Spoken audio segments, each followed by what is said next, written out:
Hey guys, welcome back to the final episode of Indie Spotlight for 2022.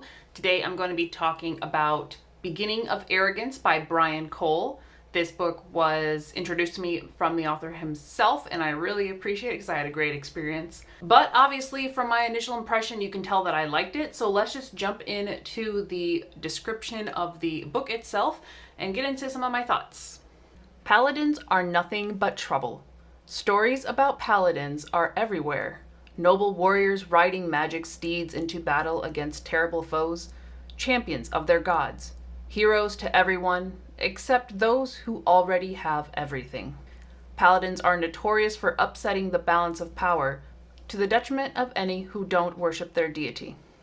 So when Krell is called to service by the capricious god of the seas and skies, Reknor, those with wealth and power can't help but be concerned. Reknor hasn't called a paladin in years, and his nature is ever-changing and erratic. The fact that Krell is also an uneducated nobody with a stubborn streak as wide as the seas turns their concerns into fear. All of which matters less than the threat clawing its way from the waves, ready to turn the ocean red with spilled blood. So that is the description of the book. Based on what I read, it doesn't not match, but it does not give me the same feeling I had while reading it. While you're reading, you are pretty much in Krell's perspective. It is slightly omniscient. At least it did feel like we either head hopped a couple times or we had intentionally taken a more omniscient presentation to the writing, and I'll explain why in just a few seconds here. However, because we are mostly following this from Krell's point of view, the whole outside impression of paladins wasn't really at the forefront of my thought going into this and traveling with Krell and his friends. Yeah, they kind of like on and off mention that paladins can get kind of crazy because they are constantly following their deity's rules and whatnot. You would assume that Krell as a paladin of a god is like gonna come in and do the good stuff just because on their record, but it's also like the wealthy people are now afraid of it. So I think there could have been more of a focus on Krell and the characters, since they are the strongest part of this story, in my opinion. So I don't think that this had the same feeling as the book itself, but it did not tell me anything I didn't get out of the book. It does pretty much go through what we experience with Krell and his experiences in the book. It feels very distant from the actual characters, which I think personally is maybe the weakest part of the story sometimes. So sticking a needle in that, we're going to look at this cover. So the cover of Beginning of Arrogance, Book 1 of the Paladin's Journey, is pretty simple and upfront. Like, you get the armored warrior, which we typically expect to see like with a knight or a paladin. We have a little bit of lightning on the blade. Krell does use a sort of lightning blade-like attack, but the rest of the cover is relatively dark, so we don't get any extra details that connect him to Reknor, aside from maybe the coloring and maybe like the cliffs and the sea behind him. I think there could have been more detail in that, but the art is beautiful. Gosh, I wish I could draw like that. While it is a beautiful piece of art, I don't know if the cover is giving enough to the story if we're looking at like where the market is. And this is something several indies, including myself, can be victim or ignorant of, is like creating your cover to market. Is this a cover that I saw on a shelf that I would pick up and immediately want to read? It doesn't have enough for me. I can tell that it's in my genre, so it does point out that it is more in the high fantasy-ish genre, which I do prefer to read. This does put us into the correct genre, which is high fantasy, so those who are more avid in that genre may have a different opinion and see like someone in armor on the cover and be like, insta-buy, like this is exactly what I want. To be fair, I don't know what attracts me yet. I'm going to try to kind of figure that out moving forward with covers, but like artistically I love it. I freaking love it. Like I want this.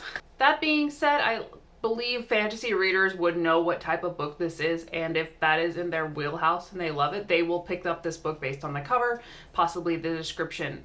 So despite my neutral feelings regarding the cover and the book description itself, I do believe it's really appropriate for the story, which is quite literally a D&D campaign, but written really well.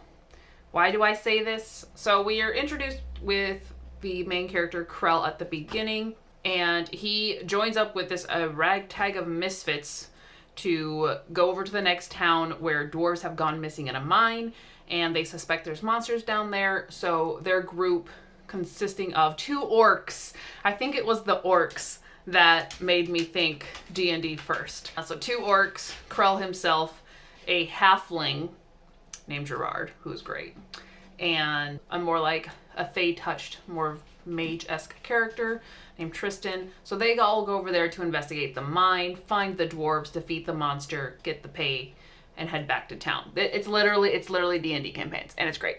It's so great. I've played D&D a few times. None have gone this smoothly.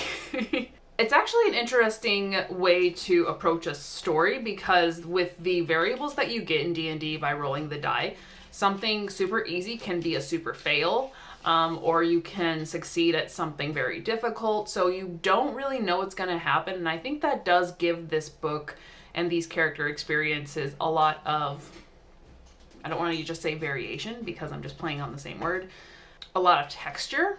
And what by that I mean, like, you don't know necessarily how the fights are going to go. There's quite a few fight scenes, and while I liked some of the details in them, having the sort of like play-by-play of what each character is doing did take me out of the story. Again, it feels like we're the dungeon master or whoever looking down on high at everything that's going on. And it didn't just happen during the battles. It happened a few times while they were like in groups together exploring or whatnot, and be like, and Tristan went into this room while Gerard looked at the barrels. And I'm like, details that, yes, flesh out the scene.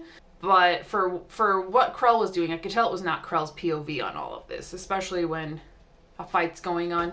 You should not be paying that much attention to the nuances around you. And the other thing, so I'm just going to get these sort of like parts out of the way. The plot organization, or rather the plot presentation that I'm used to, I did not feel for the majority of this book, because it did feel like a D&D campaign where you're just going on a quest and doing a thing and coming back, and then you're like, there is always like an overarching story to your campaign.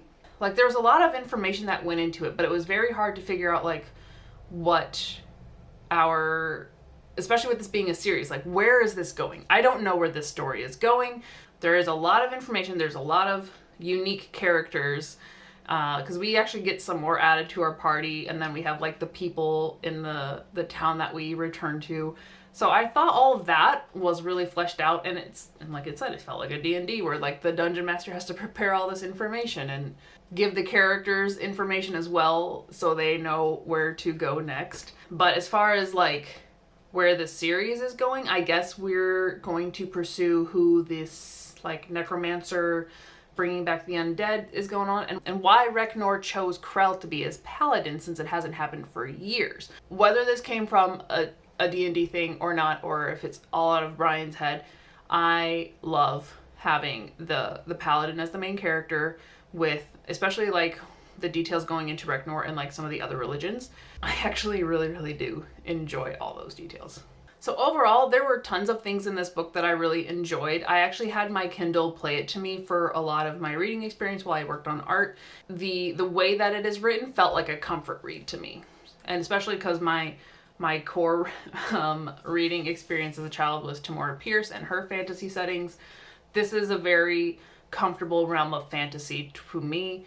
Like I mentioned, there were just those few parts where I personally felt taken out of the story, or it felt more like D&D more than the story itself, but I think it does have a very strong foundation.